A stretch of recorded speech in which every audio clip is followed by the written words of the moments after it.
सभी किसान भाइयों को नमस्कार। किसान मित्र यूट्यूब चैनल में आपका स्वागत है। ये अभी हमारे नए फार्म का रिसेंट व्यू है। इसको लगे हुए 1 साल हो चुके हैं और ग्रोथ से हम टोटली सेटिस्फाई हैं। आप ग्रोथ देख भी पा रहे होंगे। इस बार इसका फर्स्ट कमर्शियल हार्वेस्टिंग आएगा इस बार मई के लास्ट में, जैसे मानसून आता है। आज का वीडियो का हमारा विषय रहेगा कि ड्रैगन फ्रूट फार्मिंग में फ्रूटिंग सीज़न में क्या क्या फर्टिलाइज़र आपको यूज़ करने चाहिए और हम किन किन फर्टिलाइज़र का यूज़ करते हैं अपने फील्ड में, और उनका लास्ट ईयर हमारा क्या रिजल्ट रहा था और इस बार हमने क्या इसमें मॉडिफिकेशन किया। सब्सक्राइब कीजिए किसान मित्र यूट्यूब चैनल को और दबाइए बेल आइकन ताकि हमारी आने वाली कोई भी वीडियो आप मिस ना करें। यहाँ आप जो बॉक्स देख रहे हैं वो न्यू लीफ फर्टिलाइज़र का बॉक्स है। ये ऑर्गेनिक फर्टिलाइज़र है जिसके अंदर में सभी माइक्रोन्यूट्रेंट मिक्स रहते हैं, क्योंकि फ्रूटिंग स्टेज में पौधे को सभी माइक्रोन्यूट्रेंट की बराबर मात्रा में आवश्यकता रहती है। तो इसके अंदर में सभी माइक्रोन्यूट्रेंट पर्याप्त मात्रा में है, जो कि हमने एक डेडिकेटेड वीडियो बनाई थी इसके ऊपर में जब हमने फ़र्स्ट टाइम इसको यूज़ किया था। इसका हमने रिज़ल्ट भी दिखाया था कि किन पौधों पे हमने इसको यूज़ किया, उनका रिज़ल्ट कैसे रहा, और जिन पौधों पे हमने यूज़ नहीं किया उनका रिज़ल्ट कैसे रहा। जब हमारा फ्रूटिंग स्टेज था, जब लास्ट ईयर हमने इसको फ़र्स्ट टाइम यूज़ किया था, इससे पहले जो हमारा एवरेज फ्रूट साइज़ आ रहा था और उसके बाद हमने जब इसको यूज़ किया तो काफ़ी इम्प्रूव हुआ। यहाँ पैरेलल में हम ऑर्गेनिक फर्टिलाइज़र के साथ साथ में ये नीम मैन्योर, जिसके नीम खली भी बोला जाता है हिंदी में, इसके साथ साथ हमने इस बार जो नीम मैन्योर है वो पैलेट फॉर्म में भी लिया है। इसके अंदर में नीम ऑयल की मात्रा थोड़ी ज़्यादा रहती है as compare to powder form के मुकाबले में, तो इसे भी हमने इस बार उपयोग में लिया।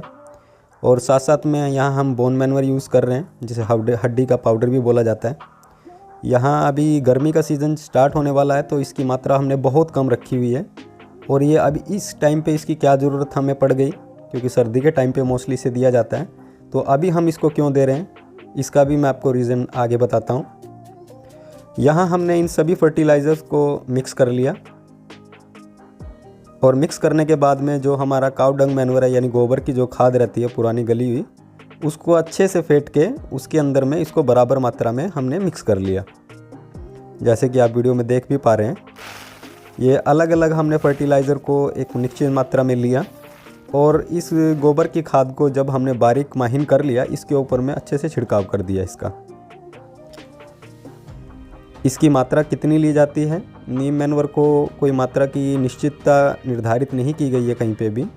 इसे कम ज़्यादा से कोई फ़र्क नहीं पड़ता, क्योंकि ऑर्गेनिक ही मैटर रहता है पूरा। यहाँ हमने पर पोल के हिसाब से करीबन इसको 150 से 200 ग्राम के आसपास में हमने इसको एवरेज पकड़ा, और जो न्यू लीफ ऑर्गेनिक मैन्योर है उसे हमने करीबन 500 ग्राम के एक एवरेज पर पोल के हिसाब से पकड़ा। जैसे जैसे आपके प्लांट की एज बढ़ती है, इसकी मात्रा भी धीरे धीरे बढ़ती चली जाती है। और इस टाइम पे ये सब फर्टिलाइज़र देने का हमारा मकसद क्या रहता है, क्योंकि फ्रूटिंग स्टेज में पौधे को माइक्रोन्यूट्रेंट और प्राइमरी न्यूट्रेंट्स की बहुत ज़्यादा ज़रूरत रहती है। और अभी मार्च, अप्रैल और मई मिड, ये 3 महीना पौधा अच्छे से अपनी वेजिटेटिव ग्रोथ करता है, यानी अपनी लीफ की वृद्धि करता है, विकास करता है।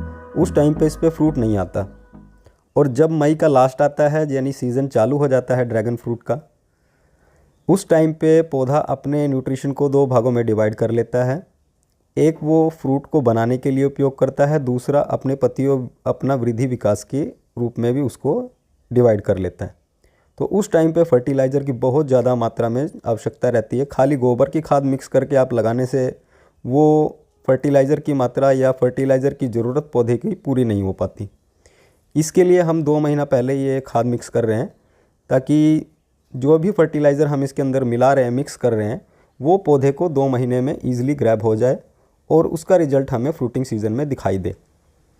लास्ट ईयर अगर हम कंपेयर करें तो हमने उस टाइम पे नीम मैन्योर यूज़ किया था, लेकिन मात्रा बहुत कम रखी थी।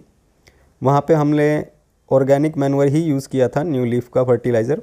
इसका रिज़ल्ट हमें बहुत बेहतर दिखाई दिया था। इसके लिए हम इसको लास्ट ईयर की कंपैरिजन में इस साल फिर दोबारा से यूज़ कर रहे हैं। यहाँ हमने थोड़ी मात्रा इसकी बढ़ा दी है। ये अभी 1 साल का पौधा है, इस बार इसका फ्रूट आएगा। अभी ये ग्रोथ के ऊपर अब पूरा कंसंट्रेट कर रहा है।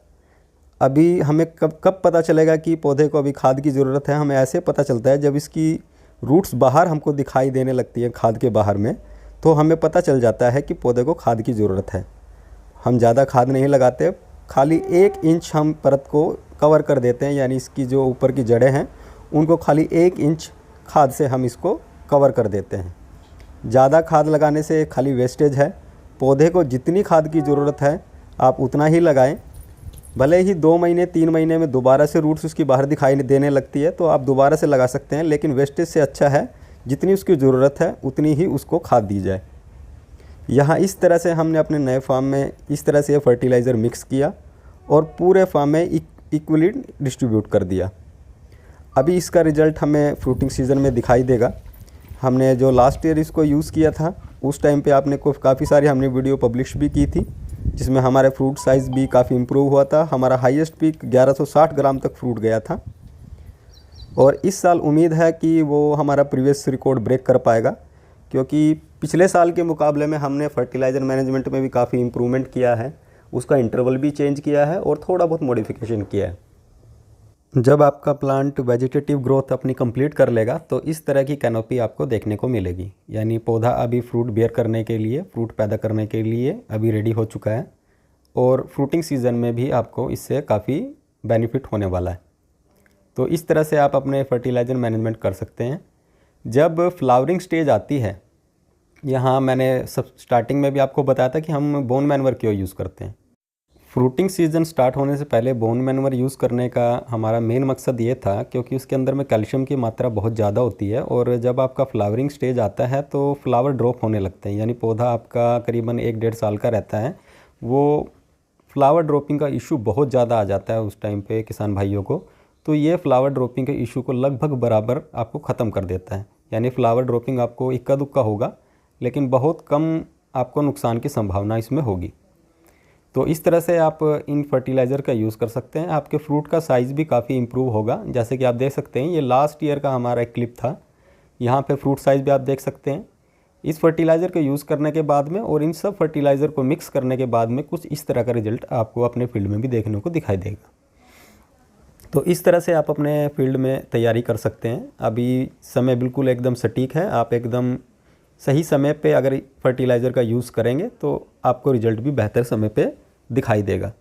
यहाँ आप फ्रूट का साइज़ भी देख सकते हैं। हमारा फ्रूट का साइज़ एकदम सडन नहीं बढ़ा, ये धीरे धीरे इम्प्रूव करते चला गया, क्योंकि ऑर्गेनिक में यही रहता है कि धीरे धीरे वो रिज़ल्ट दिखाता है और जब आपका पीक आता है उस टाइम पे यील्ड आपकी बहुत अच्छी, बहुत एवरेज फ्रूट एक 400-500 ग्राम के आसपास निकल जाता है। इसमें वैरायटी मैटर करती है, इसमें कोई दो राय नहीं है, लेकिन आप अपनी तरफ से मेहनत पूरी कर रहे हैं, फर्टिलाइज़र पूरा डाल रहे हैं, तो आपकी वैरायटी के हिसाब से आपका फ्रूट का साइज़ भी वो आना चाहिए जो मैक्सिमम वो वैरायटी आपको दे सकती है। तो हमारा वीडियो बनाने का मकसद यही है कि वैरायटी आपकी भले ही कोई भी हो, आपने अभी वैरायटीज़ लगा दी, आपका फील्ड रेडी है तो अभी उसको उखाड़ नहीं सकते, लेकिन हमारी यही उम्मीद है कि आपकी जो भी वैरायटी है आप उसके हिसाब से मैक्सिमम उसका फ्रूट साइज़ ले सकें, यानी जो वैरायटी जिस साइज़ के लिए बनी है उस हिसाब से आपको उसका मैक्सिमम आउटपुट मिले।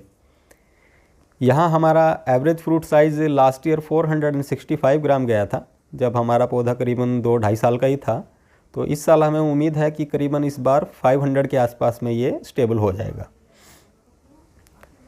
यहाँ पे हमारा जो फ्रूट है वो रेड पल्प ही है, अंदर से लाल ही है। इस बार मैं last year out of country ही था तो काफ़ी सारी वीडियो समय पे मैं पब्लिश नहीं कर पाया, तो इस साल मैं अभी अपने फार्म पे ही हूँ, तो आपको सही समय पे जो भी हमारी एक्टिविटीज़ चलती रहेंगी फार्म पे वीडियोस डाल के आपको सूचित करते रहेंगे।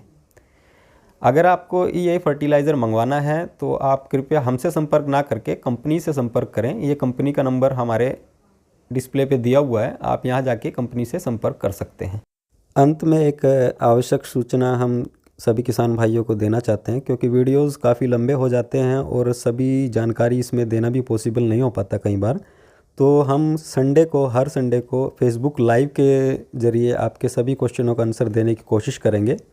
आप हमारे फेसबुक पेज से भी जुड़ सकते हैं या हमारे व्हाट्सएप ग्रुप से भी आप ज्वाइन कर सकते हैं, जिसका लिंक वीडियो के डिस्क्रिप्शन में दिया हुआ है, या आप हमारे व्हाट्सएप नंबर पे मैसेज कर सकते हैं, आपको वहाँ से भी वो लिंक मिल जाएगा।